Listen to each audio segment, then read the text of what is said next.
A Knight of the Seven Kingdoms just made a major change to Game of Thrones' longest tradition. It was pretty clear from the moment that Ramin Djawadi's famous score from Game of Thrones was cut off for the sake of a joke that a Knight of the Seven Kingdoms was interested in replicating the original series or developing a similar stylistic approach in the same way that House of the Dragon did. Not all stories told in Westeros have to look and feel the same, and A Knight of the Seven Kingdoms has forged a unique identity for itself through its music choices. While the original score by Dan Romer feels far more contemporary and exuberant than the flagship show's traditional tracks, the Season 1 finale, The Morrow, breaks with franchise tradition by including a surprising song in the cold open. 16 Tons was originally written by Merle Travis in 1946 and became most famous for a cover version performed by Tennessee Ernie Ford in 1955. The Morrow doesn't mark the first time that a Game of Thrones property used a surprising song choice, as the rock song, The Bear and the Maiden Fair by the Hold Steady, was rather infamously used to close out the episode of the same name in Season 3. However, the use of 16 tons in A Knight of the Seven Kingdoms is unprecedented because it is,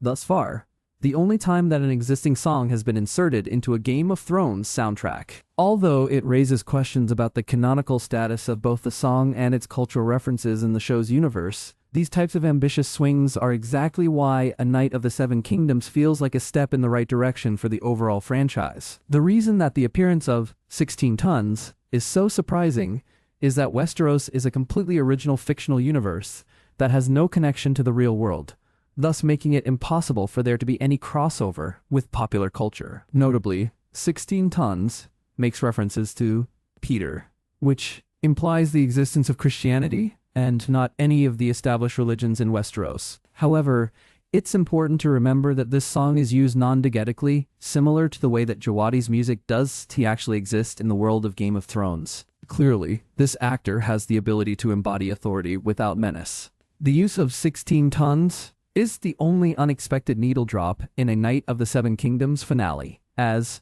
The Morrow begins with a humorous inclusion of jazz music that emulates the style of Miles Davis. It's another instance in which the genre of jazz is specifically tied to a moment within American cultural history that does exist in Westeros. However, the importance of the scene is to have an emotional, reflective effect on the viewer in order to explore why Sir Lionel Baratheon, Daniel Ings, feels so indifferent about the loss of life in the wake of the Trial of Seven. Although 16 Tons is a catchy, memorable tune that has become a favorite on television, it was also memorably used in the Mad Men episode 723. The song has relevance to the heroic journey that Dunk, Peter Clafley, is on. The narrative of the song specifically talks about a blue-collar coal miner who is defined by his ability to do hard manual work, which is similar to the way that Dunk feels after being disrespected by the higher-ranking knights throughout the tournament and trial by combat. Interestingly enough, the lyric "A poor man's made out of muscle and blood" conjures up specific images of the hectic battle in the previous episode,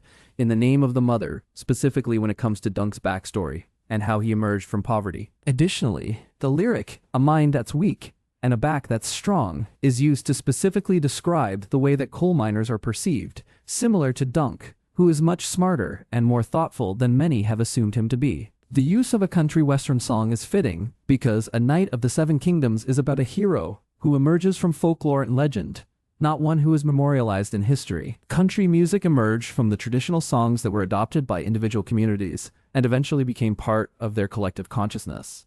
Based on what has been revealed about Dunk's future, he is creating a legacy that is based on tall tales circling around his adventures. Although all spin-offs might face the expectation that they were simply a greatest hits version of a better and more successful original, A Knight of the Seven Kingdoms has proven willing to make the sort of creative decisions that Game of Thrones never would have been capable of.